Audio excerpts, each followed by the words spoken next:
మనోహరుడా నా యేసయ్యా.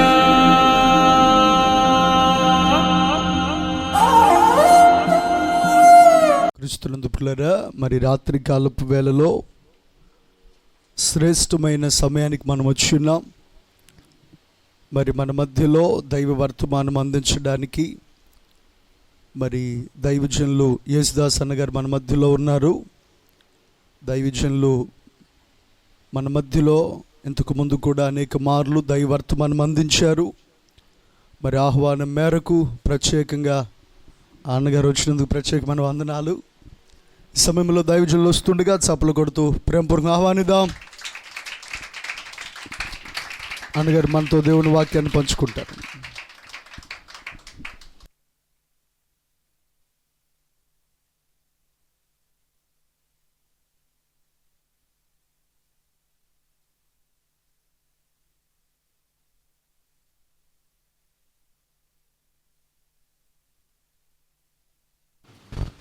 Praise the lord.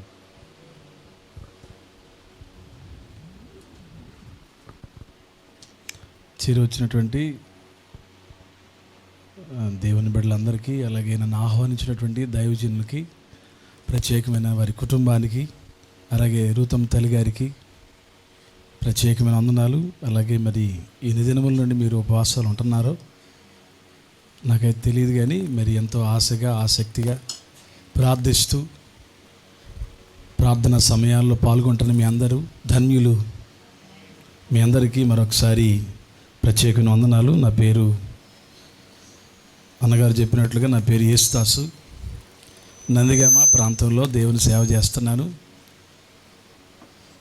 2010లో ఇక్కడ మాట్లాడాను. 10 ఏళ్ల తర్వాత మరలా 2010, 11, 12 నన్ను పిలిచేవాళ్ళు. ఇక్కడ ఎవరు లేరు తెలిసిన వాళ్ళు. మరి 2010లో నేను ఇక్కడ మాట్లాడాను.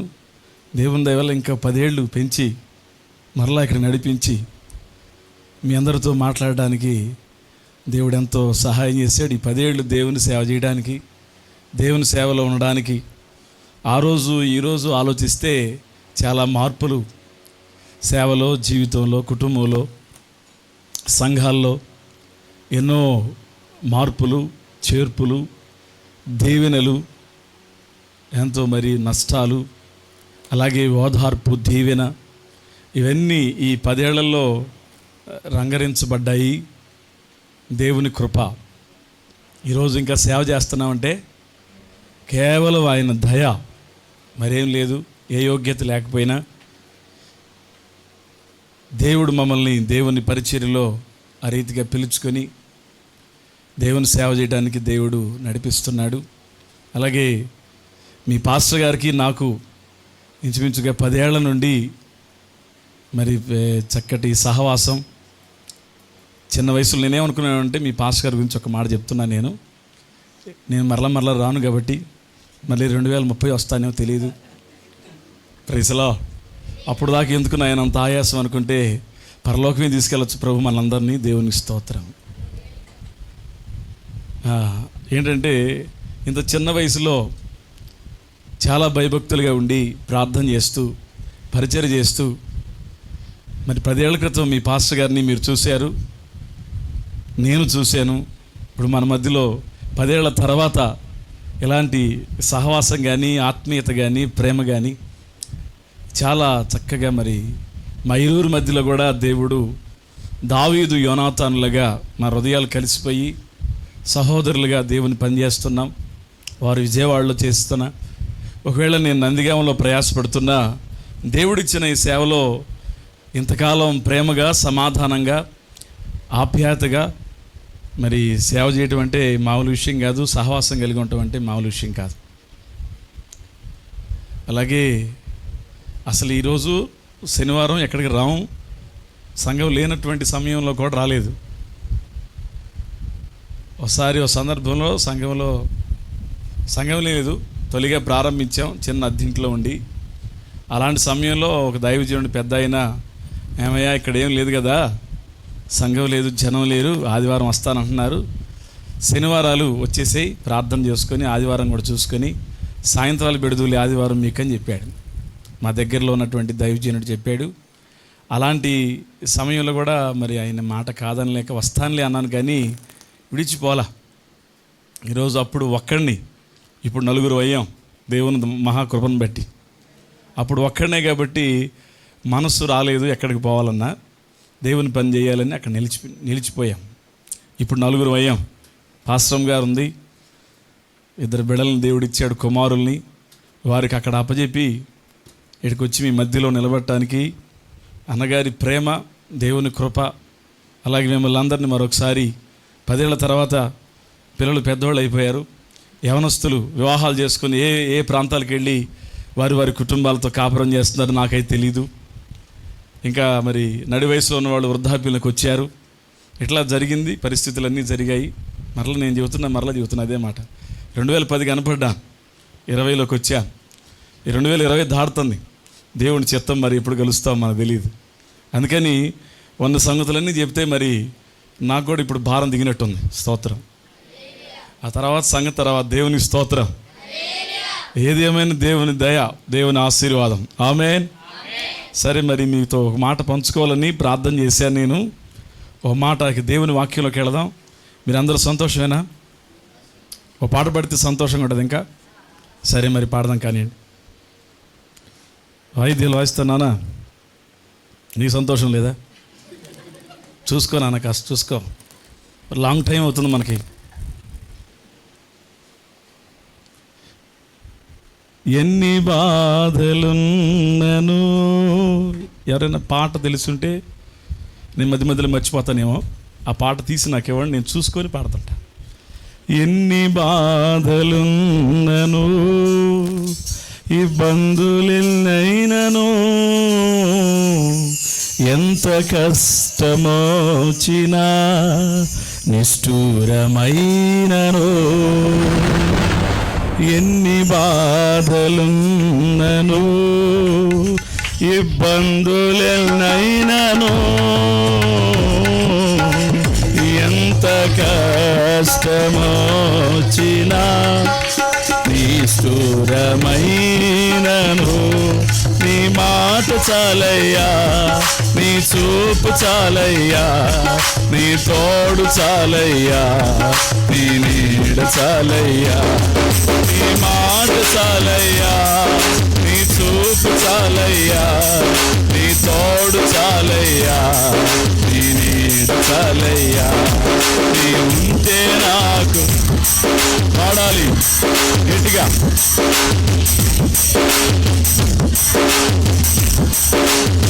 బ్రతుకునావా పగిలినా, కడలి పాలైనను,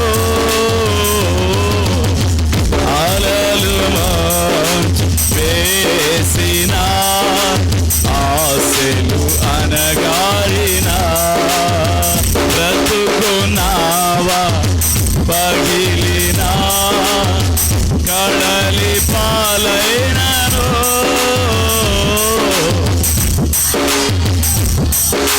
వేసిన ఆశలు అనగారిన, నీ మాట చాలయ్యా, నీ చూపు చాలయ్యా, నీ తోడు చాలయ్యా, నీ నీడ చాలయ్యా, నీ మాట చాలయ్యా, నీ చూపు చాలయ్యా, నీ తోడు చాలయ్యా, నీ నీడ చాలయ్యా, నీ ఉంటే నాకు చాలు యేసయ్యా, నీ వెంటే నేనుంటానేసయ్యా, నీ ఉంటే నాకు చాలు.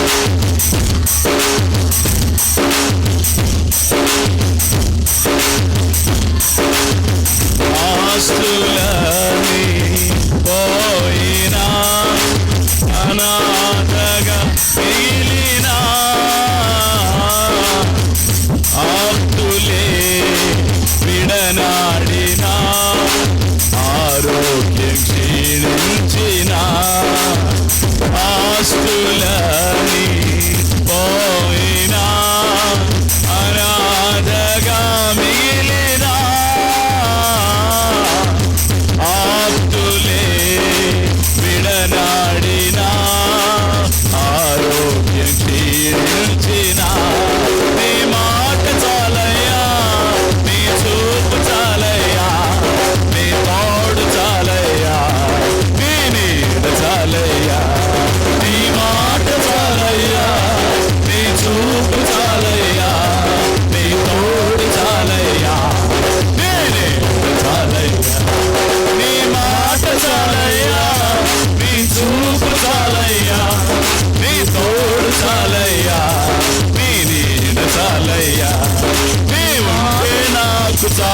యేసయ్యా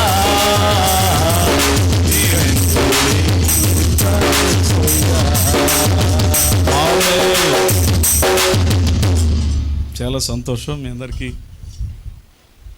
ఎంతో హుషారుగా ఉన్నారు. మరి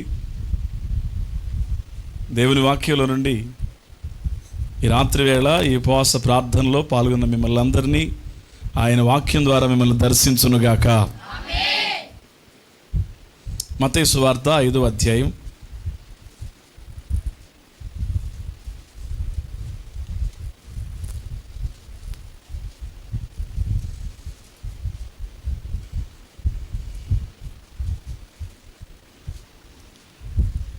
మత్తయి సువార్త 6వ అధ్యాయం దయచేసి 16వ వాక్యాన్ని చదవండి. మీరు ఉపవాసం చేయనప్పుడు వేషధారుల వలె దుఃఖముఖులై ఉండకుడి, తాము ఉపవాసం చేయుచున్నట్లు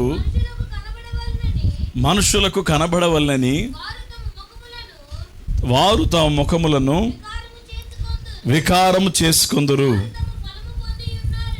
వారు తమ ఫలము పొంది ఉన్నారని నిశ్చయముగా మీతో చెప్పుచున్నాను. చదవబడిన వాక్య భాగంలో కొండ మీద ప్రసంగాల్లో 5వ అధ్యాయం, మత్తయి సువార్త 6వ అధ్యాయం, తర్వాత 7వ అధ్యాయం, ఇలాగ 3 అధ్యాయాలు మనం చదువుతున్నాం. అది కొండ మీద ప్రసంగం. యేసు ప్రభువారు అశేషమైనటువంటి ప్రజలతో మాట్లాడుతూ ముచ్చటిస్తున్నప్పుడు ఆయన నోరు తెరిచి అనేక సంగతులు బోధించాడు.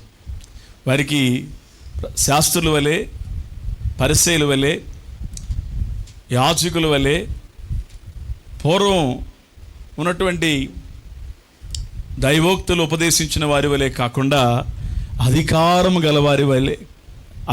గలవానిగా ఆయన ప్రకటించాడు, బోధించాడు. ఆయన మాటలన్నీ కూడా చాలా అద్భుతంగా, ఎవరు కూడా ఇప్పటికీ అలా మాట్లాడగలిగినటువంటి పరిస్థితులు లేవు. ఆయన దగ్గరికి వచ్చినటువంటి వారంతా కూడా ఎన్ని దినములైనా ఆయన మాటలు అలా విన్నా, అలాగే ఉన్నా. పగలు రాత్రి గడుస్తూనే ఉంది. కొన్ని దినాలైనా మైమర్చిపోయారు. ఇళ్ళు వాకిళ్ళు విడిచిపెట్టి ఆయన మాటలు వింటూనే సమయాన్ని, కాలాన్ని గడిపేశారు. దేవుని మాటలు వింటున్నప్పుడు నిజంగా దేవునిలో ఆధ్యాత్మికమైనటువంటి విషయాల్లో బలపడుతున్నటువంటి వారికి సమయము, కాలము, పరిస్థితులేమీ తెలియవు. ఎందుకంటే మనం ప్రభువులో ఉన్నాం, ప్రభువులో జీవిస్తున్నాం, ప్రభు కొరకు బ్రతుకుతున్నాం, ప్రభు సాన్నిధ్యాన్ని ఆశిస్తున్నాం. అలాంటి సమయాల్లో దేవుడు మనతో మాట్లాడుతున్నటువంటి సమయంలో ముఖాముఖిగా ఆయన మనతో మాట్లాడితే ఆ మాటలు వింటూ ప్రజానీకం ఆ రోజు అలాగే ఉండిపోయారు. దినములు గడిచిపోయాయి. సరే, మాట్లాడుతూ అనేక విషయాలు బోధిస్తున్నటువంటి ఆయన ఉపవాసం అనే దగ్గర కూడా ఈరోజు మీరందరూ ఉపవాసం ఉండి వచ్చారు కనుక, ఉపవాస దినములు గడుపుతున్నారు కనుక ఆ సందర్భాన్ని మీ మధ్యలో లేవనెత్తున్నా. మీకు తెలియని సంగతులు ఏమి లేవు, అయ్యగారు బోధించని సంగతులు ఏమీ లేవు, అన్నీ బోధిస్తారు అయ్యగారు. మరి నేను కూడా ఆ మాటలనే జ్ఞాపకం చేయడానికి వచ్చాను మీ మధ్యకి. Praise the Lord. ఒకసారి చేతులు ఎత్తి చెప్పండి, హల్లెలూయా. మీరు చాలా బాగున్నారు. మీరు మన అందుకే వాళ్ళు ఉసూరుమంటుంటారు, కానీ ఇది లైవ్ వెళ్ళిపోద్దా ఫేస్బుక్లోకి? Praise the lord. ఇప్పుడు అట్లా మాట్లాడకూడదు. ఎట్ట పడితే అట్ట మాట్లాడితే వాళ్ళు చేస్తారు, మళ్ళీ ఇబ్బంది పెడతారు, పోస్టులు పెడతారు, లేనిపోయిన బాధ. Praise the Lord. సరే, మీరు ఎంత బాగా హుషారుగా ఉన్నారో మా వాళ్ళు ఇంకా ఎక్కువగా హుషారుగా ఉన్నారు, అంతే నేను చెప్పదలిచింది. మళ్ళీ లేనిపోయిన బాధ. పరిస్థితి అంతా అరచేతుల్లోనే ఉంటుంది. ఎట్టంటే అయిపోతుంది అంతా. రిటర్న్ కౌంటర్ ఇవ్వాలైనా, ఏమైనా మాట్లాడాలన్నా, సున్నా పోయినా, హల్లు పోయినా, అచ్చు పోయినా ఎమ్మటినే మరలా కౌంటర్ వేసేస్తున్నారు. అందుకని ఇక ఎట్లా పడితే అట్లా ఉండకూడదు, మనం కూడా చాలా అప్డేట్గా ఉండాలి. Praise the Lord. చాలా సంతోషం. మరి ఉపవాసం గురించి మనం మాట్లాడుకుందాం. ఉపవాసం ఎలా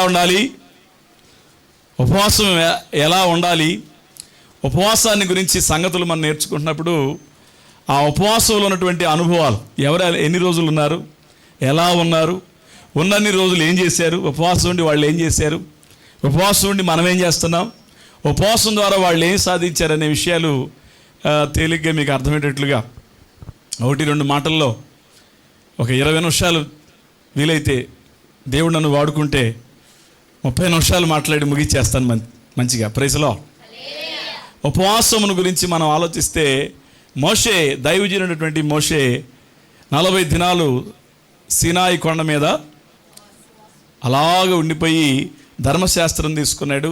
ప్రత్యక్ష గుడారం యొక్క నమూనా తీసుకున్నాడు. ఎలాగ నిర్మాణం చేయాలి, పరిశుద్ధ స్థలము, ఆవరణము, అతి పరిశుద్ధ స్థలము, ఎలాగూ ఇవన్నీ కూడా పరమందున్నటువంటి దేవుని దగ్గర ఏవేవి ఉన్నాయి ఇవన్నీ చూసి, అలాగే అనేక విషయాలు నేర్చుకొని, ధర్మశాస్త్రాన్ని తీసుకొని, 10 ఆజ్ఞలు తీసుకొని ఆయనతో ఉన్నటువంటి దినాలు ఏంటంటే 40 దినాలు. ఎన్ని దినాలు?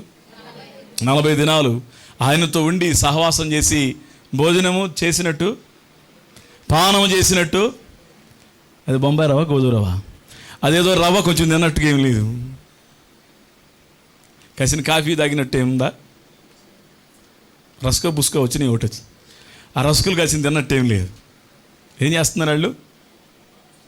మనం ఏం చేస్తున్నామంటే మోషే గారి గురించి ఆలోచిస్తున్నాం.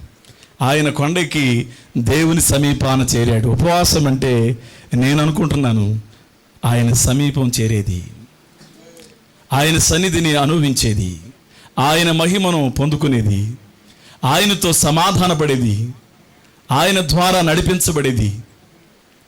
చాలా సంగతులు ఆయన చెప్పాడు. ఎన్ని రోజులంటే చాలా రోజులు గడుస్తూ ఉన్నాయి.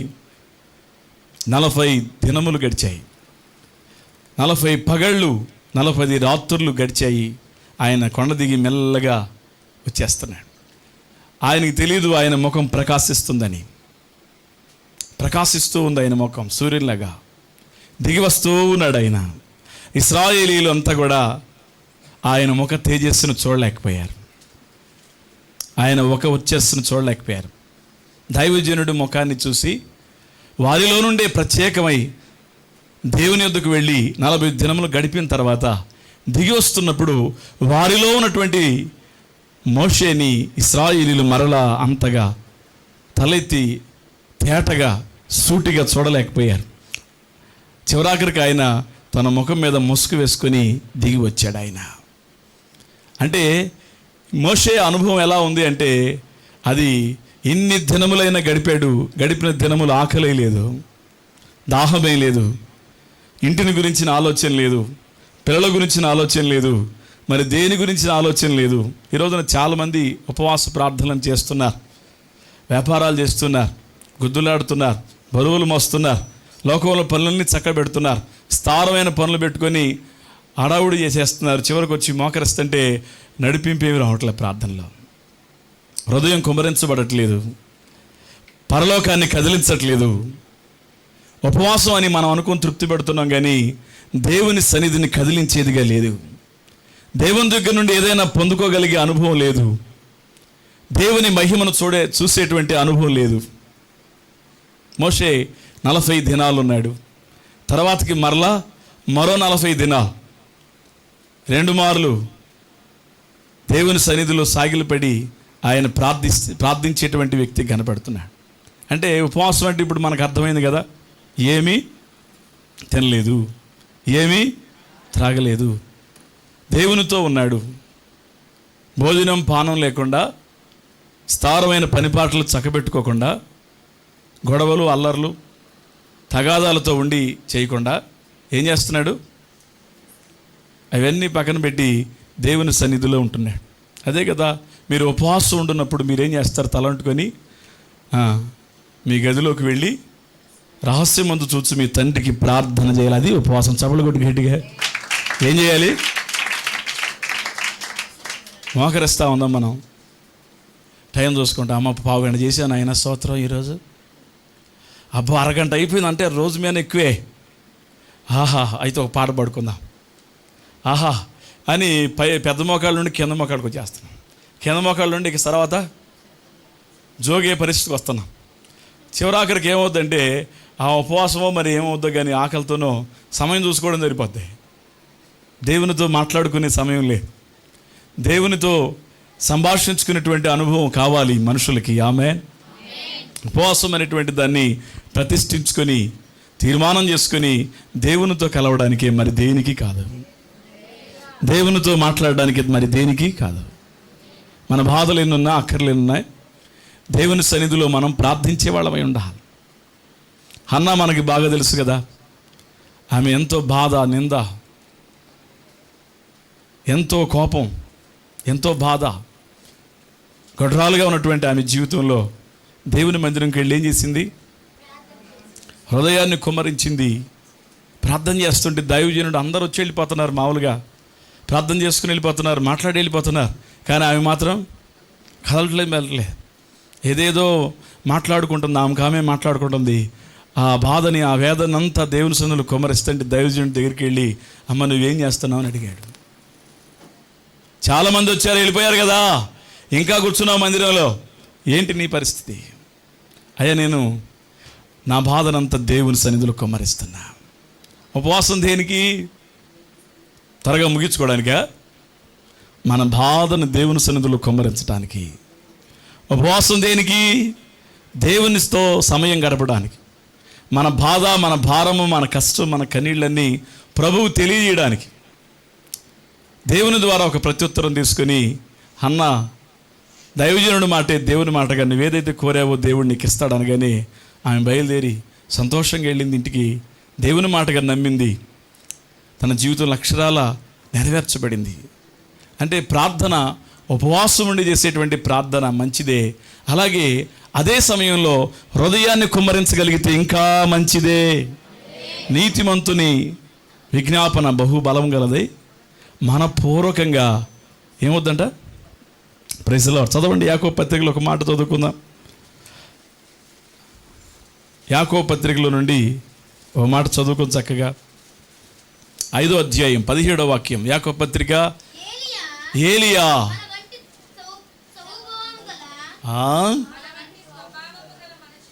ఏలియా మన వంటి స్వభావం గల మనుషుడే, వర్షింపకుండునట్లు అతడు ఆసక్తితో ప్రార్థన చేయగా 3.5 సంవత్సరముల వరకు భూమి మీద వర్షింపలేదు.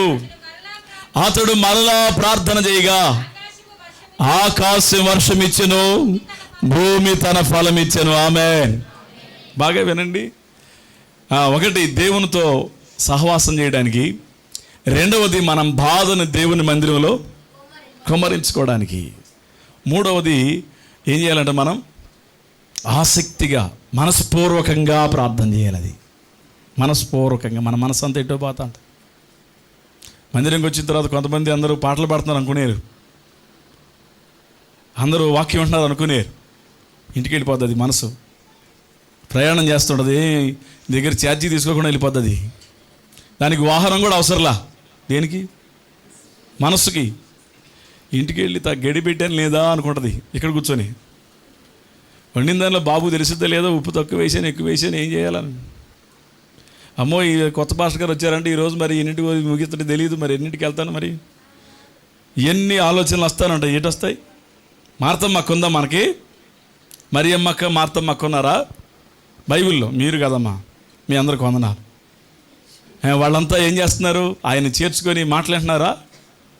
ఇద్దరిలో ఒక ఆమె బాగా వింటుంది, మరొక ఆమె ఏం చేస్తుంది? స్థావరమైన పనులు పెట్టుకొని అలాడిపోతుంది. ఆమె చేసే పనైనా చేస్తుందంటే చేయట్లా, ఆ మనసు నిలవట్లా. తన చెల్లి దగ్గరికి వచ్చింది. చెల్లి ఎవరి దగ్గర కూర్చుందో ఆయన దగ్గరికి వచ్చి, నీకు చింత లేదా? నీ ఇన్ని బాధలు పడతా, ఇన్ని తిప్పలు పడుతుంటే దేనికోసం అంటే ఇది కోటి విద్యలు దేనికోసం? మరి దాన్నేగా నేను సిద్ధపరుస్తుంది. మరి ఎప్పుడుండే వాక్యమేగా. 20లో లేదా? 21లో ఉండదా వాక్యం? ప్రార్థన ఉండదా? ఉండదా? చర్చి ఉండదా? ప్రైస్లో 19లో లేదా?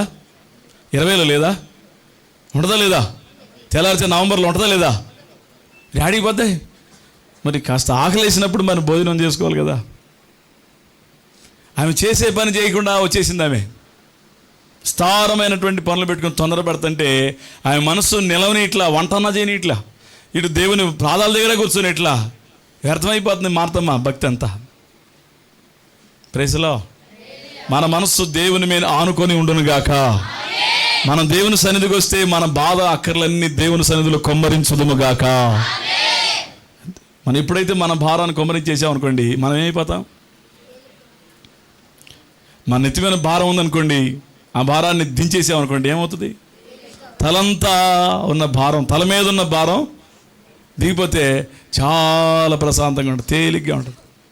హృదయంలో ఉన్న భారాన్ని వచ్చి ఊరకే వెళ్ళిపోకుండా, దాన్ని ఎత్తుకుని అట్లాగే వెళ్ళిపోకుండా, ఆ భారాన్ని దేవుని పాదాల సన్నిధిలో కుమ్మరించడానికి దేవుడు మనందరికీ ఉపవాసం అనే దాన్ని సిద్ధపరిచాడు. సభలు కూడా గట్టిగా ప్రైసలో ఆయన కలుసుకోవడానికి, మన బాధలు ఆయన సన్నిధిలో కుమ్మరించుకోవడానికి, మన అవమానం, మన కష్టం, మన కన్నీళ్లు, మన బాధలు, వ్యాధులు, వ్యధలు అన్నీ కూడా చెప్పుకునే స్థలము దేవుని మందిరం.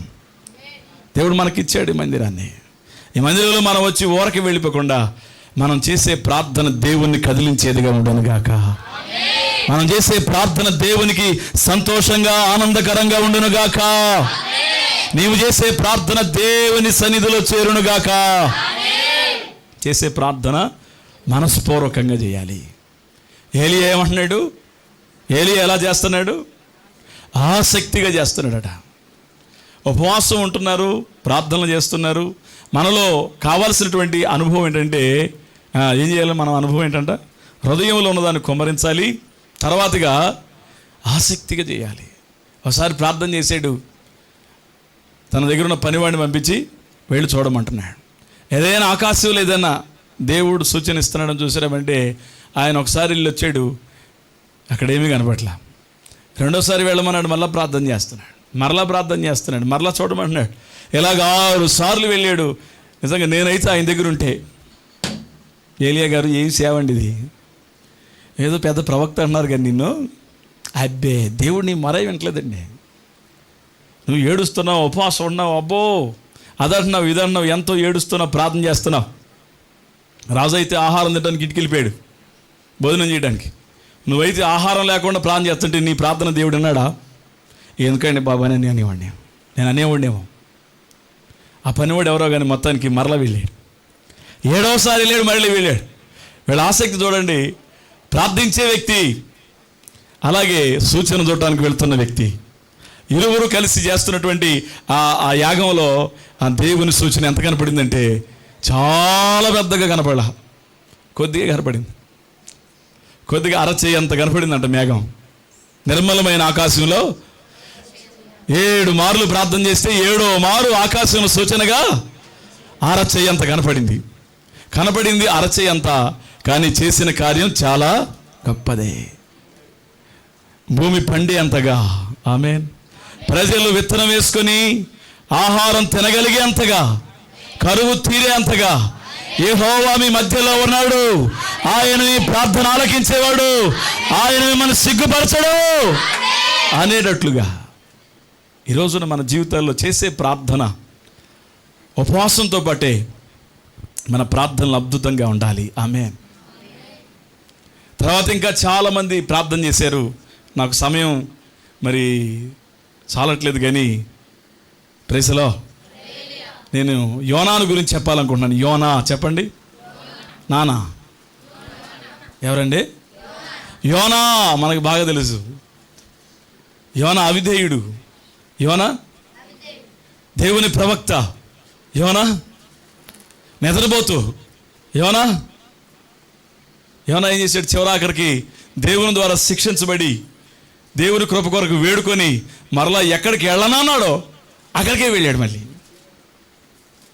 ఎక్కడికి వెళ్ళనన్నా అనుకున్నాడో, ఏ చోటకి వెళ్ళాలనుకున్నాడో, ఈ పని చేయననుకున్నాడో ఆ పనిని దేవుడు యోనా చేత చేయించాడు. ఆ మాటలే చెప్పాలనుకున్నాను నేను. యోనా వెళ్ళి నినివేలో ప్రకటిస్తున్నాడు. ఏమనంటే, ఓ నినివే ప్రజలరా, 40 దినముల్లో దుర్గతి కలుగుతుంది మీకు. ఒక మాట చెప్పాడు. ఆయన ముఖం తెలీదు, ఆయన ప్రవక్త అంటే తెలీదు, ఆయన ఎవరో తెలీదు. నినివే ప్రజలు అన్ని జనులైనప్పటికీ కూడా రాజు మొదలుకొని దాసి వరకు, సామాన్యుల వరకు బూడిదలు కూర్చున్నా, బూడిద జల్లుకొని గోనెపట్ట కట్టుకొని చెడు మార్గాలు విడిచిపెట్టి ఏం చేస్తున్నారు? బలత్కారాన్ని మానుకొని, చెడుతరాన్ని మానుకొని, ఏవేవైతే విడవాలో అవన్నిటిని విడిచేస్తారు. ఆయన చెప్పే ప్రకటన ఒకటే, మీకు దుర్గతి కలుగుతుంది, అంతే. ఆయన చెప్పే మాట ఒకటే, ఇంతసేపుగా, ఇంత సబ్జెక్టుగా, ఇంత వివరణగా, ఆయన 3 దినములంతా ఆ పట్టణం అంతా ప్రయాణం చేసి వారందరికీ చెప్తున్న సంగతి ఏంటంటే, మీకు దుర్గతి కలుగుతుంది. వారు ఆ మాట విన్నారు. ఐగుప్తు ఎలాగా దేవుని చేత పాడైపోయిందో, దేవునికి వారు ఫరో కఠిన హృదయుడై విధేయుడుగాక ఇశ్రాయేలుని పోనీయాలనే వాడయ్యాడు కాబట్టి ఎలాగా ఐగుప్తు పతనం అయిపోయిందో వాళ్ళు అర్థం చేసుకున్నారేమో. సొదొమ గొమొర్రా ఎలాగా అగ్ని చేత కాల్చబడిందో వారి కనుల ముందు ఉందేమో. వారు అవన్నీ అమ్మో దేవునితో మనం పోరాడలేం, అమ్మో మనం చేసింది చెడుతనం, మనం మానుకోవాలి. ఏం చేస్తున్నారు వాళ్ళు? ఉపవాసం ఉంటున్నారు. కనీసం పిల్లలకైనా పశువులకైనా గొర్రెలకైనా మేత వేయట్లేదు, ఆహారం పెట్టట్లా. ఏం చేస్తున్నారు? అందరూ ఒకేటి. నినివే ప్రజలు ఇంచుమించుగా 120,000 మంది నిలిచి ఉన్న ఆ మహాపట్టణంలో అందరూ ఉపవాసం సాటించారు. చప్పలు కొట్టుకేటికి ప్రైసలో అందరూ ఉపవాసమే. మన ఇళ్లలో తల్లులు ఉపవాసం ఉంటారు బాగా, అయ్యగారులు ఉండరు ఉపవాసం. ప్రైసలో పిల్లలు ఉండరు ఉపవాసం ఉంటారా? ఏమమ్మగా అమ్మా నువ్వంటే పెద్ద నువ్వు ఉండమ్మా, మాకంతా ఏదో ఒకటి చేసి పెట్టమ్మా. ప్రైసలో అప్పుడప్పుడు నేను ఉపవాసం ఉంటుంటా ప్రార్థన చేసుకోవడానికి. ఎప్పుడైతే ఉపవాసం ఉన్నానో అప్పుడే వస్తుంది, అప్పుడు దాకా కూరగాయలే. ఆ రోజే అన్నీ వస్తాయి కదా దేవుడి దయ వల్ల. మోకరించి ప్రార్థన చేస్తుంటే ఈ లోపు గుడ్లన్నీ ఆమ్లెట్లు అయిపోతా ఉంటాయి. ఆహా మంచి వాసన వస్తుందా. ఎప్పుడు తేనాడు అప్పుడే అతడు కూర తీసుకొస్తాడు. ఎప్పుడు తేడు అసలు అప్పుడు తీసుకొచ్చి అయ్యగారు వందనాలు అంటాడు. ఏందమ్మా అంటే, ఏం లేదు అయ్యగారు నీకు ఈరోజు దేవాలనిపించింది, మంగళవారం కాబట్టి తీసుకొచ్చి, గురువారం తీసుకొచ్చాను అయ్యగారు అంటాడు. అయ్యగారు మరి ఆదివారం తింటారు లేదు, మీరు అసలే ప్రార్థనలు తిరుగుతుంటారు, ఈ రోజున తింటారేమో అని శనివారం తీసుకొచ్చి తిను. మోకరిస్తుంటే సరే నువ్వెటు తినవా మామూలన్నా, తెచ్చిన మసాలా ఏమైతే, ఖర్చు ఏమైతే, తెచ్చుకుందంతా ఎందుకో, నువ్వు తినవు నేను పిల్లలు తినాలి లేదా, తినాలి. ఇక వాళ్ళు తింటుంటే ఇక భలే ఉండదు ప్రార్థన, భలే ఉండదు ప్రార్థన. ఒకసారి ఎట్టని పాపం తిని పిల్లలు బాగా నోరంతా మండిపోయి బయటకు వచ్చి నేను ప్రార్థన చేస్తుంటే అబ్బో అబ్బో అబ్బో అబ్బో అంటారు. ఏంటంటే ఏమైంది మంట, ఇదే ఉపవాసం? ప్రైస్లా నాకేమనిపిస్తుంది, ఆ మంట ఏదో నేను కూడా చూస్తే ఉపవాసం రేపు ఎప్పుడని చెప్తే యోనా సువార్తను విని యోనా ఒకటే చెప్పాడు, మీరు తిరగండి, మీరు పశ్చాత్తాపడండి, మీరు ఏడవండి, మీరు ఉపవాసాలు ఉండండి. ఏం చెప్పాలా ఎన్ని నేను అనుకోవటం. మరి అసలు ఎన్ని చెప్పాక ఇందాకలే అయ్యి వచ్చినాయి ఈ వచ్చినాయి లేనిపోయిన కౌంటర్లో పెడితే మనం చెప్పి సావలేము. ఎక్కడుందా అని ఎన్ని అనుకునే కంటే తెలిసిన సంగతులు చెబితే మంచిది. స్తోత్రం. వాళ్ళకి ఏం చెప్పాలి, ఆయన దుర్గతి కలుగుద్ది, నాశనం కలుగుద్ది, జాగ్రత్త. అంతే, జాగ్రత్త లేదు అసలు నాశనం రావాల్సిందే మీకు. నేనే ప్రజలారా అయిపోయారు మీరంతే. ఏమో మరి నాకు తెలియదు. ప్రకటించుకుంటూ వెళ్తుంటే వాళ్ళు ఏం చేస్తున్నారంటే రాజు మొదలుకొని చూడండి అసలు ఎంత స్థాయి, సింహాసనం మీద నుండి దిగి గోనెబట్ట కట్టుకొని దేవుని ఎదుట మోకాళ్ళు నీ ప్రార్థన చేస్తున్నాడు. దూతలను పంపించాడు, ప్రకటన చేయండి, నినివే ప్రజలు ఎవరైనా ఒకవేళ ఇష్టానుసారంగా ఉంటుంటే, న్యాయం తప్పి తిరుగుతుంటే, మోసం చేస్తుంటే, లంచం తీసుకుంటుంటే, అపవిత్రమైన కార్యాలు చేస్తుంటే, అక్రమస్తులుగా ఉంటుంటే, నీతి లేని వాళ్ళుగా జీవిస్తుంటే వారందరికీ గోనెపట్ట కట్టుకోమనండి, పశ్చాత్తాపడమనండి. దేవుడు ఒకవేళ మన మీద ఉన్నటువంటి కోపాన్ని ఆయన చల్లార్చుకుంటాడేమో, మనసు తిప్పుకుంటాడేమో, చేస్తానన్న కీడు చేయకుండా మానుకుంటాడేమో. ఓ నినివే ప్రజలారా, నేను మీ రాసుని, నేను మోకరిస్తున్నాను, నేను మోకాళ్ళు ఉంటున్నాను, నేను ఉపవాసం ఉంటున్నాను. మీకు కూడా ఉపవాసమే, నా ఇంటి వారు ఉపవాసమే, మీరు ఉపవాసమే, మీ పిల్లలు ఉపవాసమే, పశువులు కూడా ఉపవాసమే. వాళ్ళంతా 120,000 మంది ఒకేసారి ఉపవాసానికి మోకరించారంతే. ప్రార్థిస్తున్నారు, ఏడుస్తున్నారు. వారి మీద కరుణ నుంచి ఆత్మ కుమ్మరించబడింది, ప్రార్థనాత్మ కుమ్మరించబడింది. కన్నీటితో వాళ్ళు దేవుని వైపు తిరిగి బోరమని ఏడుస్తున్నారు అంతే. వాళ్ళ బాధని ఆయన చూస్తున్నాడు పరలోకం నుండి. వాళ్ళ సంగతులన్నీ సువార్త ప్రకటన ద్వారా యోనా ప్రకటించిన తర్వాత నినివే వారి సంగతులన్నీ చూస్తున్నాడు పరిశీలనగా. వారిలో కదలిక వచ్చింది, వారిలో ఒక మంచి మార్పు వచ్చింది. వారిలో దుష్టులైన వారు మారిపోతున్నారు, గర్విష్ఠులు మారిపోతున్నారు, పాపాత్ములైన వారు మారిపోతున్నారు, దేవుని వైపు తిరుగుతున్నారు, పశ్చాత్తాపడుతున్నారు. అయ్యా, దేవుడు వారిని చూసి ఆయన హృదయం త్రిప్పుకున్నాడంతే. చేస్తానన్న దాన్ని చేయకుండా ఉంటాడా? చేయకుండా ఉంటాడా? ఇది చేస్తాను అంటే దాన్ని ఎవరైనా ఆపగలుగుతారా? నేను ఆపలేను, మీరు ఆపలేరు, ఎవరు ఆపలేరు. ఇది జరుగుతుంది అంటే ఎవరు దాన్ని ఆపలేరు. దేవుని ప్రణాళికను ఎవరు ఆపలేరు, దేవుని కార్యాలను ఎవరు ఆపలేరు. ఆయన స్థాపించిన దాన్ని ఎవడు రద్దు చేయలేడు, ఎవరు చేయలేరు. కానీ ఆయన మనస్సు మారేటువంటిది ఏదైనా ఉంటే ఉపవాస ప్రార్థన. ఆమె ప్రైజ్ ది లార్డ్.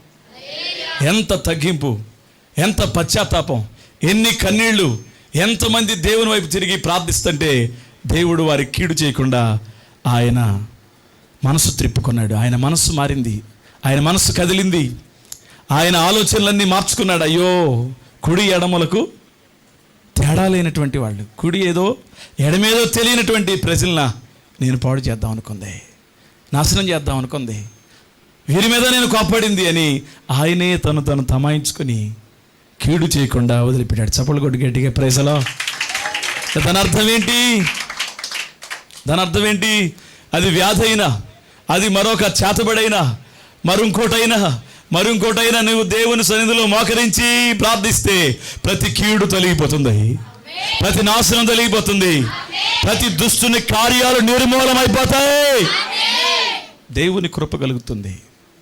ఆమె ఇది మనం దేవుని వాక్యంలో మనం నేర్చుకున్నటువంటి సంగతులు. ఉపవాసం అంతా అద్భుతం చేస్తుంది. ఇంకా కొంచెం ఆలోచిస్తుంటే ఎస్తేరు కనబడుతుంది, మెర్దుకాయ కనబడుతుంది. వాళ్ళు ఏం చేస్తున్నారు? 3 దినాలు ఉపవాసం ఉన్నారు. వాళ్ళు కూడా రాణిగా ఉంది ఆమె, 127 సంస్థానాల్లో రాణిగా ఉంది ఆమె. తన చెలికత్తులు అంత ఉపవాసం ఉన్నారు. మెర్దుకాయ, యూదులందరూ, షుషాన కోటంతా కూడా, ఎక్కడున్న యూదులందరూ ఉపవాసమే, అందరూ ఉపవాసమే, ఏడుస్తున్నారు.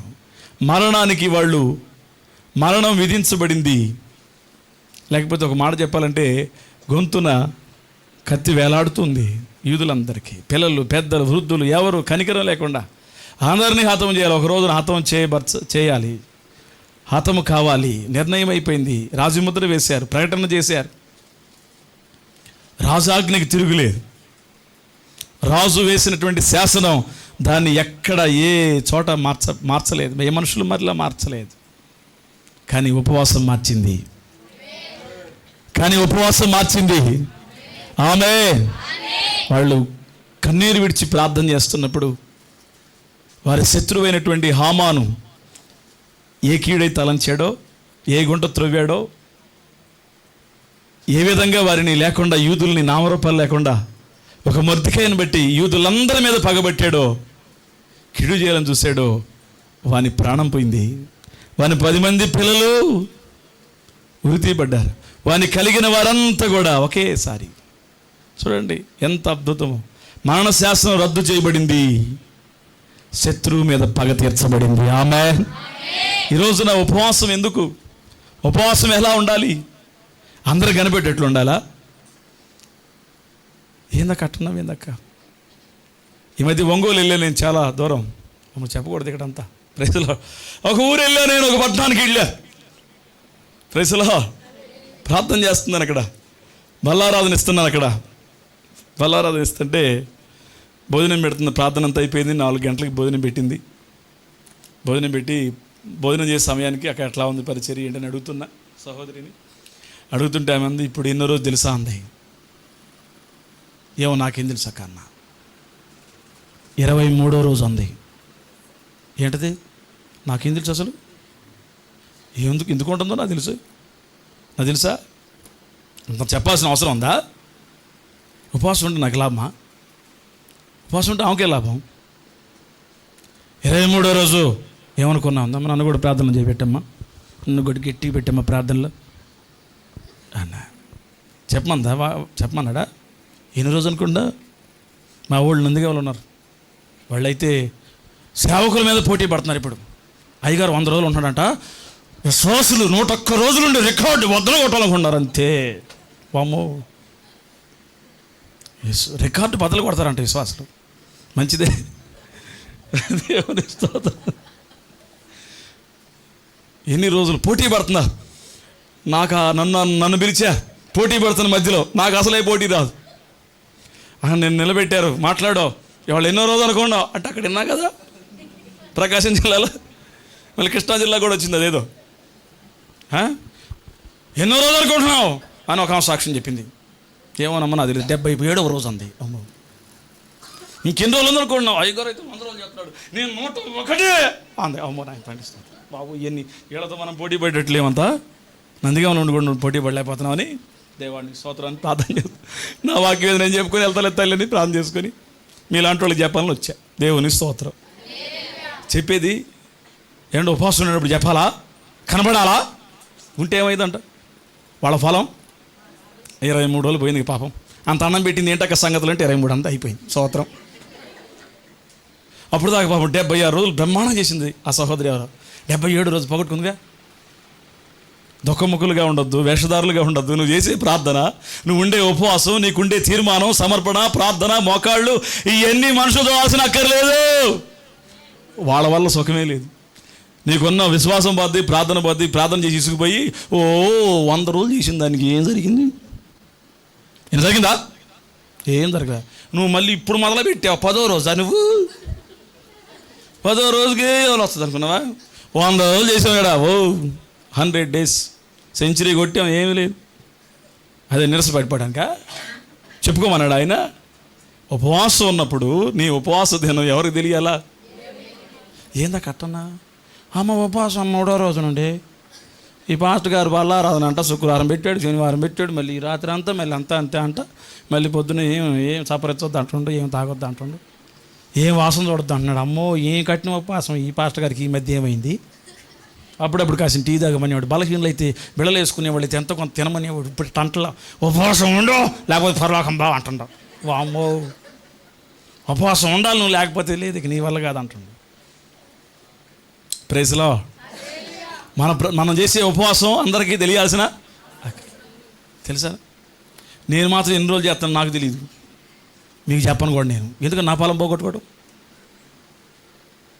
అందుకే నేను ఉపవాసం చేసేటప్పుడు దుఃఖముఖలుగా ఉండొద్దు. ఉపవాసం చేసేవాడికి ఎవరికి చెప్పక్కర్లా, నీ దేవునికి తెలియాలి అది. ఆమేన్. నీ దేవుని సన్నిధిలో ఉండంతే. ఆమేన్. అందరిలోకి వెళ్ళిపోయి అన్నింటిలోకి వెళ్ళిపోయి ఇప్పుడు అన్నో రోజు వద్దు, ఇక తీసేయి. ఫలం పోగొట్టుకునే అనుభవం వద్దు మనకి. ఫలం కలిగి జీవిద్దాం. ఆమేన్. ఫలము కలిగి జీవిద్దాం. దేవుని వాక్యం చెప్తుంది. ఎలాగ ఇప్పుడు ఎక్కడున్నావు? ఇంతకీ ఎస్తేరు దగ్గర ఉన్నావా? ఎస్తేరు ఏం చేస్తుంది? చెలికత్తెలు ఏం చేస్తున్నారు? రాణి ఏం చేస్తుంది? చెలికత్తెలు, యూదులు, ద్వారపాలకుడు, మెర్దిగయ్యి అందరూ ఉపవాసమే. మీరందరూ ఇక్కడ ఎవరు? అందరూ ఉపవాసమేనా? దేవుని స్తోత్రం. అందరూ ఉపవాసం ఉంటే ఏమైంది?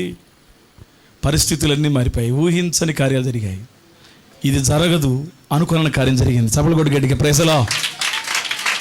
రాజశాస్త్రం రెండుగా బద్దలైపోయిందంతే. రాజశాసనం రెండుగా తెగిపోయిందంతే, రద్దు అయిపోయిందంతే. ఉపవాసం ద్వారా మెర్దిగే ద్వారం దగ్గర ఉండేవాడు ఎక్కడికి వచ్చాడు? 127 సంస్థానాల మీద ప్రధానమంత్రి కూర్చున్నాడు. చప్పలు కొట్టి గట్టి ఇప్పుడు కొట్టు. ద్వారపాలకుడైన వాడు రాజు వేసుకుని వస్త్రాలు వేసుకున్నాడు. రాజు తిరిగేటువంటి గుర్రం మీద ఎక్కాడు. రాజుని ఎవరైతే గణపరుస్తారో రాజు ముందు బోర ఊదినట్లుగా బోర ఊది ఆ దేశమంతా తిప్పారు ఆయన్ని. దేనికోసం? తన కోసం, తన ప్రజల కొరకు ఉపవాసం ఉన్నాడే ఆయన్ని దేవుడు ద్వారపాలకుడుగా ఉన్నటువంటి వాడిని తీసుకొచ్చి సింహాసనం మీద కూర్చోబెట్టాడు. కారణం ఏంటి? ఉపవాస ప్రార్థన ఏదైనా చేయగలదు. పరలోకమైన కదిలించగలదు, దేవుని మనసైన కదిలించగలదు, కీడును మేలుగా చేయగలదు, చేదును మధురంగా చేయగలదు, అద్భుతాలు చేయగలదు. మనం ఉండాలి మంచిగా. అందుకని వారి వారి జీవితాల్లో చక్కగా గ్రంథాల్లో రాయబడ్డారు. ఈ రోజున అవన్నీ చదువుకొని మనం ప్రోత్సహించబడటానికి వారి ఉపవాసాలు అలాగా.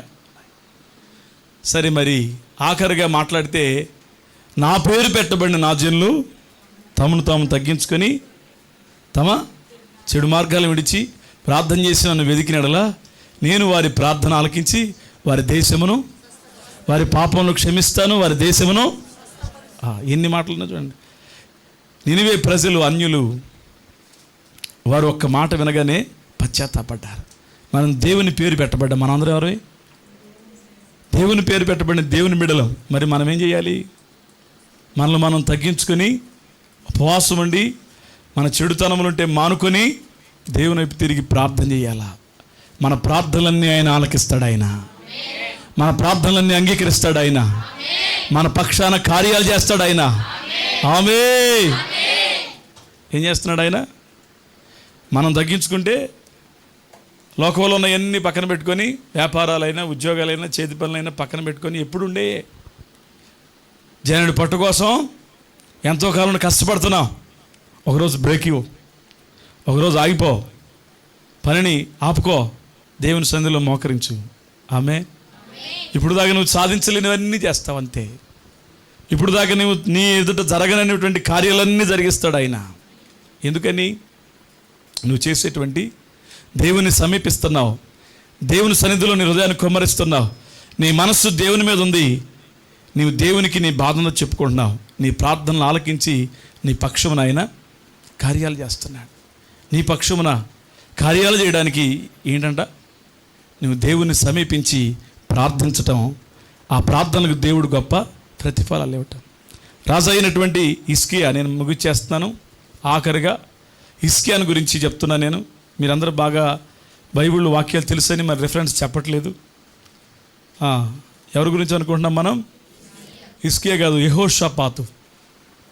యెహోషాపాతు ఏం చేస్తున్నాడంటే ప్రార్థన చేస్తున్నాడు. అమ్మోనీయులు, మోయాబీలు, సిరియా వాళ్ళంతా దండెత్తొస్తుంటే యుద్ధములో దేవుని సహాయం కావాలని ప్రార్థన చేసే టైంలో ఏం చెప్తున్నాడంటే ఆయన, అందరూ ప్రార్థన చేశారు, యాజకులు ప్రార్థన చేయండి అని చెప్పేవాళ్ళు, ప్రవక్తలారా ప్రార్థన చేయండి అని చెప్పేవాళ్ళు. ఇప్పుడు అట్లా కాదు, రాజు అందరికీ చెప్పాడు, ఉపవాసం ఉండండి, అందరినీ సమాజంగా కూర్చోండి, అందరూ కూర్చోండి, అందరూ దేవుని సహాయం కొరకు ఉపవాసం ఉండి, పిల్లలు, పెద్దలు, శిశువులతో సహా ఉపవాసం ఉండి ప్రార్థన చేయండి, దేవుని సహాయం కోసం ప్రార్థన చేశారు వాళ్ళు. ఎంతగా వాళ్ళు ఉపవాసం ఉండి ప్రార్థన చేస్తున్నారో అంత విజయాన్ని దేవుడిచ్చాడు ఆయన. యుద్ధములో జయమైన, గొడ్రాలైనటువంటి అనుభవం అయినా, ఒకవేళ మనుషుల అధికారంలో ఉన్నటువంటి పరిస్థితులైనా, మన మీద మరి గొంతు మీద వేలాడుతున్నటువంటి కత్తులైనా, అవమానమైన ఏవైనా మనం పోగొట్టుకోవడానికి ఏదైనా ఉందంటే దారి ఉపవాసము, కన్నీళ్ళు, దేవుని పాదాలే. అద్భుతాలు మనం చూస్తాం, ఆశ్చర్యమైనటువంటి కార్యాలు మనం చూస్తాం. ఎందుకనంటే మనం దేవుని సన్నిధికి వెళ్తున్నాం. నేనుగా ఏమి చేయలేనయ్యా. నిజంగా నాకు అది బాగా నచ్చింది యెహోషాపాతు గురించి చదువుతున్నప్పుడు. అయ్యా, మాకు శక్తి లేదు, మాకు దిక్కు లేదు, నేనేం చేయాలో? ఒక రాజ్యము కాదు, సిరియా వాళ్ళే కాదు, అమోనీయులేగా, మోయాబీయులేగా, అందరూ చేస్తున్నారు. ఒకసారి కలిసి 3 రాజ్యాల మీదకి వస్తున్నాయి. ఏం చేయాలి? ఎవరితో యుద్ధం చేయాలి? నా బలం ఎంత? నా సైన్యం ఎంత? నా సూర్యులు ఎంతమంది? నాకున్న బలము, ఆధిక్యత ఎంత? అందుకని ఉపవాసం ఉంటే యుద్ధం జరుగుతుందండి. నా తెలియక అడుగుతున్నా. ప్రార్థన చేస్తే విజయం వస్తుందండి. ప్రజలో అంటే నువ్వు ఇక్కడ మోకరిస్తే దేవుడు ఏం చేస్తాడు? నీ యుద్ధం ఆయన చేస్తాడు. ఉపవాసం అంటే అది సపలు కొట్టి గట్టిగా ప్రజలో నీ కార్యం ఆయన నెరవేరుస్తాడు. ఆమేన్. నీవు ఒకవేళ మోకరిస్తే, ఉపవాసం ఉండి ప్రార్థన చేస్తే దేవుని తిరిగి నీ కార్యాన్ని ఆయన చేస్తాడు, మొదలు పెడతాడు. అంతే. ప్రైజ్లో హల్లెలూయా. మరి ఒక దైవజనుడు ఇట్లాగా ప్రార్థన చేస్తున్నాడంట. రోజు కొన్ని గంటలు ప్రార్థన చేస్తున్నాడంట. ప్రార్థన చేస్తా ఉండి ఎవరిలో మరి పట్టణంలో ప్రాముఖ్యమైనటువంటి వ్యక్తిని కలవాలి, ఏదో సమస్యలు ఉన్నాయి, మాట్లాడాలి, ఆయన దగ్గరికి వెళ్ళాలనుకున్నాడట. ప్రార్థనలో మోకరించాడు. చాలాసేపు పరిశుద్ధాత్ముడు ప్రార్థనలు నడిపిస్తూ ఉన్నాడట. నడిపిస్తూ ఉండంటే అనుకోకుండా రోజు చేసేటువంటి సమయం కంటే ఎక్కువే అయిపోయిందంట. ఎక్కువైన తర్వాత ఇక నేను అక్కడ దాకా ముగించుకున్నాడు. ఎప్పుడు నా బాధ నేను నీ సన్నిధిలో మొరపెట్టవేనయ్యా, వాళ్ళ కోసం మొరపెట్టి, వీళ్ళ కోసం మొరపెట్టి, వీళ్ళ కోసం మొరపెట్టని నువ్వు నన్ను ప్రేరేపిస్తున్నావు, ప్రార్థన చేస్తా, అంతా బాగానే ఉంది. ఈరోజు 1 గంట ముందు ముగించుకుని ఆయన దగ్గరికి వెళ్ళాలనుకున్నాను. ఆయన కలవాలి, నా కార్యక్రమాలన్నీ చేసుకోవాలనుకున్నాను. ఇంకా నన్ను ఇంకో 1 గంట ముందుకు తీసుకెళ్ళావు ప్రార్థనలో. ఇంతేనా ప్రభునని ముగించిన తర్వాత, ప్రార్థన అంత అయిన తర్వాత దేవుని మీద ఒక బాధపడుతున్నాడు. ఇక పోలేను, కలవలేను, నా కార్యాలు జరగవని. సరే, ఈలోపు ఇలా ఉంటుంటే ఎవరో తలుపు తడుతున్నారంట. టపా టపా టపా టపా అట్లా తడుతున్నారంట.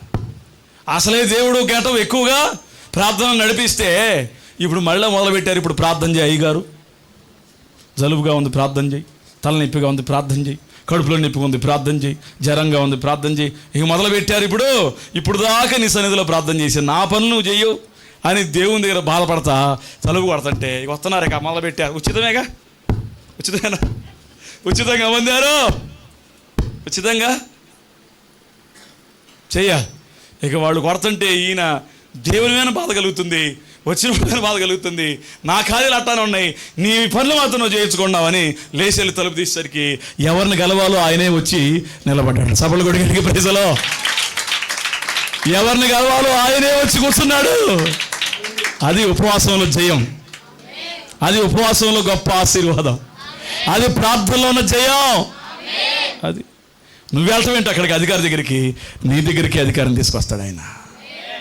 ఇప్పుడు ఏమంటున్నారు రాజకీయ నాయకులు అందరూ ఏమంటున్నారు, ఇంటి వద్దకే.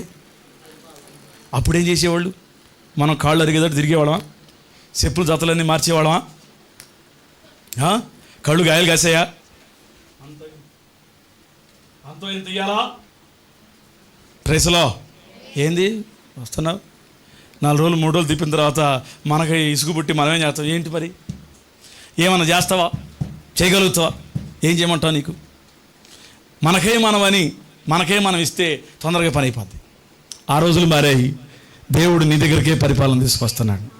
ఎందుకని, నువ్వు మోకరించావు కదా, నువ్వు ప్రార్థన చేస్తున్నావు, పెనుగులాడుతున్నావు. నీ కార్యములన్నీ సంవత్సరం ముగింపులో అవన్నీ నెరవేర్చబడును గాక, నా దేవుడు నెరవేర్చును గాక, నీ కార్యములన్నీ జరిగించును గాక, ఓ గొప్ప ఆశ్చర్య కార్యాలు జరిగించును గాక. ఊహించలేని కార్యాలు చేస్తాడు ఆయన. అలాగే ఈరోజు మనం యుద్ధమే కానీ, తెగులే కానీ, మరొకటే కానీ, కరువే కానీ, ఇంకోటి కానీ ఏదైనా తెలిసేది ఏదైనా ఉంటే ఉపవాస ప్రార్థన. దేవుడి దగ్గర నేను 7 వారాలు ప్రార్థన పెట్టివాడిని. ఎక్కడ పెట్టినా మా విశ్వాసులు ఎవరైనా తలకాయ నొప్పుకుంది, అయ్యగారు పద్దాక పోవట్లేదని ఒకసారి 2 సార్లు చెప్పింది అనుకో, అక్క నీ తలనొప్పితో పోవట్లేదంటే ఉపవాస ప్రార్థన పెడదాం అనేవాడిని. ప్రార్థన పెట్టేవాడిని. సోమవారం ఉపవాస ప్రార్థన. ఇంకొక అక్క వచ్చి కడుపులు నొప్పికుంది పోవట్లేదు అనేది ఉపవాస ప్రార్థన పెడదాం. 1 వారం చేసిన పోట్ల ఇక వద్దాక అనవసరం 7 సార్లు పెడదామని 7 సార్లు పెట్టేవాడిని. ఈసారికి అసలు ఇక కడుపులు నొప్పి కానీ తలనొప్పి కానీ అడ్రస్ లేకుండా పోయాయి. ఇక మిగిలిన ఉన్న ఇంట్లో ఉన్నటువంటి చిక్కులు చికాకులన్నీ అయ్యి అడ్రస్ లేకుండా పారిపోయాయి. ఇక ఇది నీకు బాగా గుర్తుపెట్టి, నేను బాగా ఈ ఉపవాస ప్రార్థనలో చాలా అద్భుతాలు జరుగుతున్నాయి. ప్రైస్లో బాగా ప్రార్థన చేస్తుంటే ఎలాంటి అద్భుతాలు జరుగుతున్నాయని ఎక్కడికి వెళ్ళినా ప్రార్థన చేస్తూ ఉండేవాడు. ఎవరు ఏదన్నా కూడా ప్రార్థన చేయాలి. ఏదంటే ఉపవాస ప్రార్థన. నా దగ్గరికి ఒక బ్రదర్ని పంపించాడు పాస్టర్ గారు. దయ్యుంచి నా మీద దయ్యుంచి ఒక బ్రదర్ని పంపిస్తే ఆ బ్రదర్ని అప్పుడప్పుడు ఆయన ఫోన్ చేసి, అయ్యా నువ్వేం చేస్తున్నావు, ఉపవాస ప్రార్థన అనేవాడిని. మరి నీ దగ్గర పంపించిన బ్రదర్ చిన్నోడు కొత్తగా సేవ చేసుకునేవాడు, వాడికి ఉపవాసం పెడితే ఎండి చేప అయిపోతాడు, వాడికి మాత్రం బాగా పెట్టమండా. ఉపవాసం నువ్వు ఉండు, వాడిని మాత్రం బాగా ఎండగట్టి వంటికి నా దగ్గర కూడా రాడు, ఎటుపోతాడో తెలియదు. దేవుడి దగ్గర నా దగ్గరికి వచ్చిన అందరూ ప్రయోజనంగా సేవలు నిలబడ్డారంతే. ప్రైజ్లో నలుగురు సేవ చేస్తున్నారు దేవుడి దగ్గర. ఏంద్రా అన్న ఇలా సోమవారం ప్రార్థన అన్నావు, ఏదన్నా మంగళవారం ప్రార్థన అన్నావు, బుధవారం ప్రార్థన అన్నావు, ఏందన్నా ప్రతిరోజు ఉపవాస ప్రార్థన చేస్తావు, ఏమైందన్న నీకు? ఒరే ప్రార్థన చేయకపోతే మనకు పని జరగదా, కార్యం జరగదు, సంఘం కట్టబడతారా బాబు. ఉపవాసం ఉంటేనే అద్భుతాలు చేస్తాడు ఆయన. కొన్ని చోట్ల మేము ఉండేటువంటి చోట్ల అన్యజనుల ప్రాంతంలో సరైన బలం లేనప్పుడు నా పరిస్థితి కూడా మీకు చెప్పాలి. 2010లో వచ్చినప్పుడు కొత్తగా వచ్చి చిన్న అద్దె తీసుకొని సేవ చేస్తుంటే 4 నెలలు పరిచయం చేశాను నేను బాగా. తర్వాత టైఫాయిడ్ జ్వరం వచ్చింది, డబుల్ టైఫాయిడ్ వచ్చింది. ఇక్కడ ఈ విజయవాడ ఆనుకునే మా ఊరు తెనాలి, గుంటూరు జిల్లా. అక్కడికి మా నాన్న చూడడానికి వచ్చాడు. నేను ఉంటున్న నందిగాం దగ్గర ఐతవరంకి. నేను పరిస్థితి బాగాలేదు, ఇద్దరిని తీసుకొని చేతుల మీద వేసుకొని వెళ్ళిపోయాడు. తెనాలిలో కడియాల వెంకటరమణ అనే హాస్పిటల్లో చేర్చారు. నా పరిస్థితి గందరగోళంగా ఉంది. మా అమ్మకి డెంగీ వచ్చింది, నాకేమో టైఫాయిడ్ జ్వరం వచ్చింది. వారంకి 4 రోజులు ఉపవాసం ఉండి ప్రార్థన చేసేవాడిని, సేవని యవనొస్తుండి సేవ చేయాలని. వాళ్ళు ఇచ్చిన ట్రీట్మెంట్కి, ఇంజెక్షన్స్కి మైండ్ క్రాక్ వచ్చింది. చెట్టంత కొడుకుని 2 ఆడపిల్లలు, ఒక్కడు మగపిల్లాడు. దేవుని సేవకిస్తే ఇట్లా అయిపోయాడని ఎంతో కన్నీరు మున్నీరు అయ్యేవాళ్ళు మా తల్లిదండ్రులు, ఏడ్చేవాళ్ళు. ఏంటి నా పరిస్థితి? నాకు కాసేపు మైండ్ బాగుండేది, కాసేపు మైండ్ బాగుండేది కాదు. కాసేపు సేవ చేయాలనిపించేది, కాసేపు మౌనంగా ఉండేవాడిని. అట్లాంటి పరిస్థితిలో ఎంతో నలిగిపోతున్నటువంటి సమయంలో ప్రార్థన చేయటం ప్రారంభించాను. ప్రభా, చంపిన నువ్వే, బ్రతికించిన నువ్వే. దేవుడు నన్ను మరలా స్వస్థపరిచాడు. ఇలా మరలా ఎక్కడైతే పోగొట్టుకున్నానో మరలా అక్కడికే వచ్చాను. అక్కడే ఉన్నటువంటి వాళ్ళు చాలామంది ఉన్నారు, అయ్యా ఒకసారి దెబ్బతిన్నావు మరలా వచ్చావేంటి? ఏముంది ఎక్కడి కానీ ఒకసారి దెబ్బతిన్నావు కదా, నీ ఇంటి సామాన్లన్నీ ఆటోలో తీసుకుని వెళ్ళిపోయారు కదా, మరలా వచ్చేవి ఏం చేస్తావు ఇక్కడికి వచ్చి? చచ్చిపోతాను ప్రభు కోసం. ప్రైజ్లో దేవుని పని చేస్తానికి వచ్చాను. కొన్ని సందర్భాల్లో కొన్ని చోట్ల సరైన శక్తి లేక వ్యాధులకు గురవుతుంటాం, బలహీనతకు గురవుతుంటాం, ఆర్థిక ఇబ్బందులతో సేవకులు బలహీనపడిపోతుంటారు. అలాంటి సమయంలో ఒకటే ఉంది, ప్రార్థన, దేవుని కాళ్ళు పట్టుకోవటం, ఉపవాసం ఉండటమే. ఇంకంతకన్నా ఏం లేదు. మరలా వచ్చాను, కొత్తగా దిగి తీసుకున్నాను, ప్రార్థన ప్రారంభించాను. మరలా అనుజనుల మధ్యలో, విగ్రహాల మధ్యలో ఎవరు మనకి తోడు లేకపోయినా ప్రార్థన చేసి మొదలుపెట్టాను. ప్రభా, ఒకసారి దెబ్బతిన్నాను, ఆరోగ్యం దెబ్బతింది, ఇప్పుడు మరలా నన్ను స్వస్థపరిచావు, మరలా వచ్చాను, నన్ను వాడుకో ప్రభా. ప్రార్థన చేశా. వాడుకుంటే వాడబడతా, లేకపోతే విడిచిపెడితే చేసేది ఏం లేదు. ప్రార్థన చేశాను, ఎన్నో రాత్రులు ప్రార్థన చేశాను. దేవుడు అద్భుతంగా నన్ను నిలబెట్టాడంతే. ఈరోజు చక్కటి 2 బిడ్డలను ఇచ్చాడు, స్థలం ఇచ్చాడు, మందిరం ఇచ్చాడు, విస్తారమైన ప్రజల్ని ఆయా ప్రాంతాలను తీసుకొని వచ్చి దేవుని పాస్ అనేది కూర్చుండబెడుతున్నాడు. ఆమేన్. ఇదంతా ఏంటి అంటే నేను అనుభవిస్తున్నాను, మీకు తెలియజేస్తున్నాను. అనుభవం లేకపోతే మీకు చెప్పలేను నేను. ఉపవాస ప్రార్థన అనేది కన్నీళ్లతోనే పుట్టింది సంఘం, కన్నీళ్లతోనే ఉపవాసంతోనే కట్టబడింది నా సంఘం, నా పరిచర్య.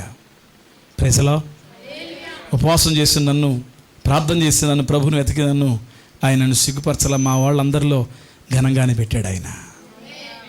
వీధుల్లో సువార్త చెప్పేవాడిని, కాళ్ళనడితో సేవ చేసేవాడిని, సంఖలో బ్యాగ్ తగిలించుకొని రోడ్ల తిరిగేవాడిని. సైకిల్ లేదు, కొంతకాలం సైకిల్ వచ్చింది, సైకిల్ పోయింది, బండి వచ్చింది, అన్నీ ఇచ్చాడు ఆయన. ఏది ఇవ్వకుండా లేదు నాకు, అన్నీ ఇచ్చాడు. కారణం ఏంటంటే ప్రభువుని వెతికా, నేను ప్రార్థించాను. ప్రభు యందు విశ్వాసం నాకుంది, నిరీక్షణ ఉంది. ఏదైనా ఉంటే నాకు చేతనైతే ఉపవాసం ఉండి ప్రార్థన చేయటమే, అంతకన్నా ఏమీ లేదు నాకు. నేను ఎవరితో వెళ్ళి పోరాడను. ఏదైనా ఉంటే నా దేవునితో మాట్లాడతానంతే. ప్రభువా, నాకు ఇది కావాలి. ఓ రోజున బాగా ఏడుపు వచ్చింది, అందరికీ చెప్తున్నాను, నాకు దర్శనం వచ్చింది, ప్రభు నన్ను అక్కడ సేవ చేయమన్నాడు, ఇక్కడ సేవ చేయమన్నాడని ఆయా గ్రామాల్లో సువార్త ప్రకటిస్తూ చెప్తూ ఉండేవాడిని. కొన్నాళ్ళు అయిపోయింది, అయినా కూడా అనుకున్న రీతిలో నేను స్థిరపడలేదు, అనుకున్న దిశగా ఆ దర్శనం నెరవేరలేదు. దర్శనం ఎక్కడో ఉంది, నేను ఎక్కడో ఉన్నా. మనుషులందరూ నేను మోసం చేస్తున్నానేమో, అయ్యో అని ఏడ్చుకొని, ప్రభా నేను కూర్చొని ప్రార్థన చేసుకుని స్థలం ఇస్తే చాలు, నాకేం వద్దన్నా. ఈ అద్దెలు కట్టలేను, ఈ నెల ఇక్కడ ఉంచుతున్నారు, ఇంకో నెల మళ్ళీ మారాల్సి వస్తుంది. ప్రార్థన అంటే ఉండట్లేదు, ప్రార్థన అంటే ఇవ్వట్లేదు. మరి నా పరిస్థితి, ఒక కూర్చొని మోకరించగలిగే స్థలం నాకు చాలు. ప్రార్థన చేశాను దేవుని సన్నిధిలో. దేవుడు తీసుకొచ్చి సంతోషంగా తీసుకొచ్చి నా చేతిలో పెట్టాడు ఆయన. ప్రైజ్లో నేను ఐతారంలో ఎతుకుతున్నాను, ఎక్కడెక్కడని దేవుడు నందిగాం టౌన్లో తీసుకొచ్చి కూర్చోబెట్టాడు. ఆమేన్. ఎందుకు చెప్తున్నానంటే నా గొప్పతనం కోసం కాదు, నా ప్రభు నా కొరకు చేసిన అద్భుతాలు. ఒక 10 ఏళ్ల క్రితం నన్ను పిలిచింది అయ్యగారే. బాబు లాల్చి చేసుకొని ఉన్నా నేను, బాగా వాకింగ్ చెబుతాడు అనుకున్నాడేం పాపం. నన్ను పిలిచాడు ఆయన, వాకింగ్ చెప్పించాడు 2010లో. మళ్ళీ 2020 మళ్ళీ మీ మధ్యలో నిలబడి మాట్లాడుతున్నాను. నాతో ప్రారంభించిన వాళ్ళు ఎంతోమంది లేరు, నాతో కలిసి సేవ చేసేవాళ్ళు ఎంతోమంది లేరు. కానీ దేవుని కృప, ప్రైజలా, నేను స్థిరపరచాలన్నా, నీకు ఆశీర్వాదాన్ని ఇవ్వాలన్నా, క్షేమాన్ని కలుగు చేయాలన్నా, మేలే కావాలన్నా, ఏది కావాలన్నా ఉపవాస ప్రార్థన ఒక అనుభవం. ఆ ప్రార్థన ద్వారా నా జీవితంలో చూడని విజయం, చూడని అద్భుతం లేదు, అన్నీ చూశాను నేను. మరి ఈరోజు నీవు కూడా ఒకరోజు చేస్తున్నావు, 2 రోజులు చేస్తున్నావు, ఎన్ని రోజులు చేస్తున్నావు, చేసేది ప్రార్థన. దేవుని సన్నిధిలో కుమ్మరించి నీ హృదయాన్ని, పనులు పక్కన పెట్టుకో, ఒక మంచి తీర్మానం చేసుకొని ప్రార్థన చేయి, పట్టుదలగా ప్రార్థన చేయి. ప్రార్థన చేసిన తర్వాత నీ జీవితంలో అనేకమైన అద్భుతాలు పొందుకో. ప్రార్థన చేసినటువంటి ప్రతి వాళ్ళు, ప్రభువునందు విశ్వాసం ఉంచిన వాళ్ళు ఎన్నడూ సిగ్గునందలా. ఈరోజు నీవు కూడా ప్రభునందు విశ్వాసం ఉంచి ప్రార్థన చేస్తే సిగ్గునందవు. ఈ మాటలు మీ వినికిడిలో ప్రభు దీవించునుగాక. ఆమేన్.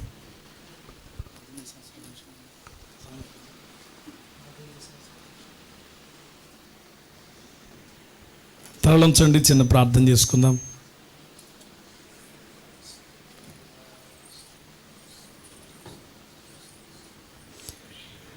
ప్రేమాస్వరూపి పరిశుద్ధుడైన దేవా, మా స్థితిగతులన్నిటిని ఎరిగిన దేవుడు, మా హృదయాలు ఎరిగినటువంటి దేవుడు, ఎన్నిక లేని మమ్మల్ని ఏర్పాటు చేసుకొని నీ సన్నిధులు ఎంతవరకు ఉంచావు నాయన. ఎంతోమంది ఈ కరోనా వైరస్తో లోకాన్ని విడిచి వెళ్ళిపోయారు. వారికంటే మేము గనులం కాదు, వారికంటే ధనవంతులమేం కాదు, వారికంటే జ్ఞానం కలిగిన వారమేం కాదు. అభాగ్యులమైన మమ్మల్ని కరుణించావు. అది కేవలం నీ కృప, కేవలం నీ కరుణ. ఇక్కడ చేరిన ప్రియమైన దేవుని బిడ్డలందరినీ దీవించండి.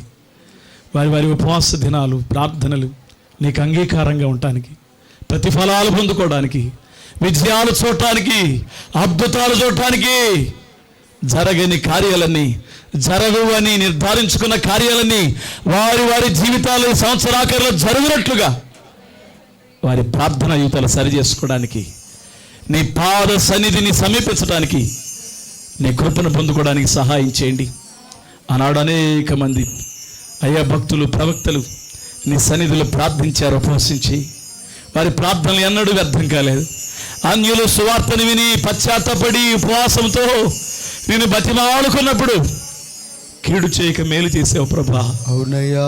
వారి నిర్మూలము చేయక మేలు చేసావు తండ్రి. అవును ప్రభువా. ఈరోజు ఎవరెవరి జీవితాలు ఇంకా సంవత్సరాలు గడుస్తున్న మార్పు లేదో, సంవత్సరాలు గడుతున్నా అయ్యా నీకు ఆయాసంగానే ఉంటున్నారో, వారి వారి జీవితాలు సరి చేసుకోవడానికి మీరు ఇచ్చిన అమూల్యమైన ఉపవాస దినముల కొరకు స్తోత్రాలు. అవును తండ్రి. ఒక్కొక్కరు సర్దిద్దబడి నీ కృపకు పాత్రులు అవడానికి సహాయం చేయమని ప్రార్థిస్తున్నా. ఈ ప్రాంతంలో సేవ చేస్తున్నటువంటి మా ప్రియులు అయ్యా, మరి దైవజనులు ఎలీషా పాస్టర్ గారిని బట్టి, వారి కుటుంబాన్ని బట్టి, వారి పరిచర్యను బట్టి ప్రార్థిస్తున్నాం. మంచి ఆరోగ్యాన్ని ఇవ్వండి. రాగల జనాలు ఈ ప్రాంతంలో అయ్యా అనేక ప్రాంతాలకు, వేవేల జనములకు తండ్రిగా ఆశీర్వాదంగా ఉండటానికి నీ కుమారుని ఆశీర్వదించి దీవించమని ప్రార్థించండి. అయ్యా అలాగే నైనా ఉన్నటువంటి పాస్టమ్మ గారిని అయ్యా వారు చేస్తున్న పరిచర్ని దీవించండి. అయ్యా మా తల్లి రుతం తల్లి గారిని జ్ఞాపకం చేసుకోండి. సంపూర్ణమైన ఆరోగ్యాన్ని, కృపను మీరు దయచేయండి.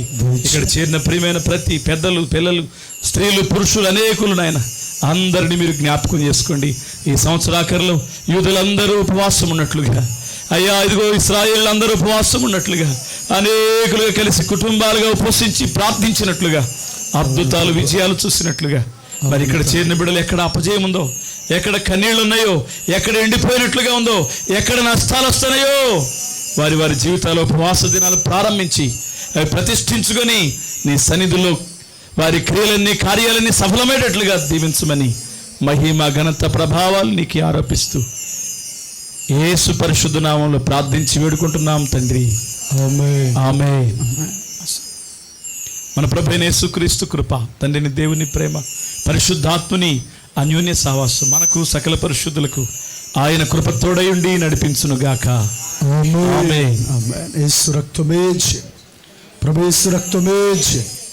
ప్రభు యేసు నామానికి సంపూర్ణ విజయం కలుగును గాక. ఆమేన్, ఆమేన్, ఆమేన్. అందరికీ వందనాలు. అందరూ సరిగా అడిగే చప్పలు కొడుతూ ప్రభువుని మహిమపడదామా? హల్లెలూయా. మరి రాత్రి కాలపు వేళ ఆహ్వానం మేరకు మన మధ్యలోకి వచ్చి చక్కని వర్తమానం అందించిన దైవజనులు యేసుదాస్ అన్న గారికి మరొక ప్రత్యేకమైన వందనాలు. దేవునికి స్తోత్రం. మధ్యలో కూడా వచ్చారన్న, మర్చిపోయి. Praise the lord. ఆమేన్. ఇంతటితో ఈ కూడిక ముగించబడింది.